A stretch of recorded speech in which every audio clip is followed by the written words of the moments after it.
m'appelle Paul Dieudonné, je suis le dirigeant du Moulin de la Vessière, entreprise familiale que j'ai repris en 2020. Je suis issu d'une formation école de commerce, donc pas très originale. Donc j'ai commencé ma carrière à Paris et j'ai décidé en 2020 de quitter ma vie parisienne pour rentrer dans mon pays natal, la Dordogne, pour reprendre le Moulin de la Vessière.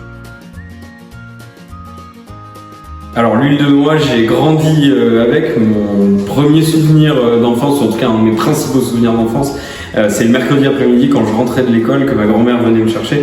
Je passais dans le moulin et je mettais mon doigt sous le pressoir pour goûter l'huile de noix. Donc j'ai grandi avec ce produit-là. C'était pas dit que je revienne forcément en Périgord, mais l'entreprise familiale, j'y ai grandi, j'y suis né et j'avais à cœur de pouvoir apporter ma pierre à l'édifice et surtout que ce savoir-faire perdure dans la famille. Alors ma plus grande fierté, c'est de pouvoir faire perdurer un savoir-faire qui est ancré dans ma famille depuis 7 générations.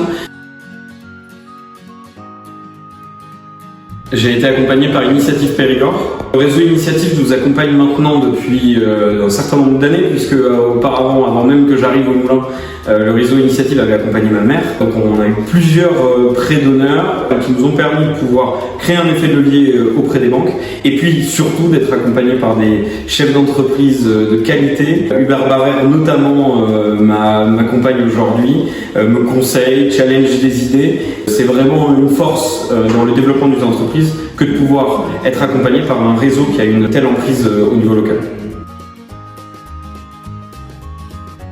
Les moments difficiles, on en a traversé, on en traverse encore. La principale difficulté aujourd'hui, c'est le maintien de nos marges, le maintien de la trésorerie, qui est un vrai cheval de bataille.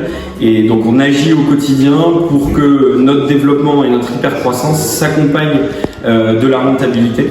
Et comment on fait face à ce genre de choses? Notamment en s'entourant, en posant des questions, en s'inspirant de ce que d'autres entrepreneurs ont pu faire, en s'inspirant également de l'expérience de chefs d'entreprise qui sont passés par là avant nous. Et c'est en écoutant et en prenant en compte les conseils qu'on arrive à avancer.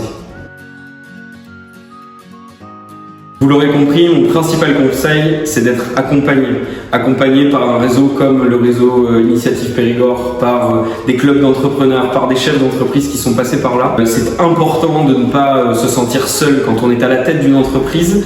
Prendre des décisions, c'est exigeant, c'est compliqué et on arrive toujours mieux à réfléchir collectivement que seul dans son coin. Alors n'hésitez pas à aller taper à la porte de ceux qui pourront vous aider.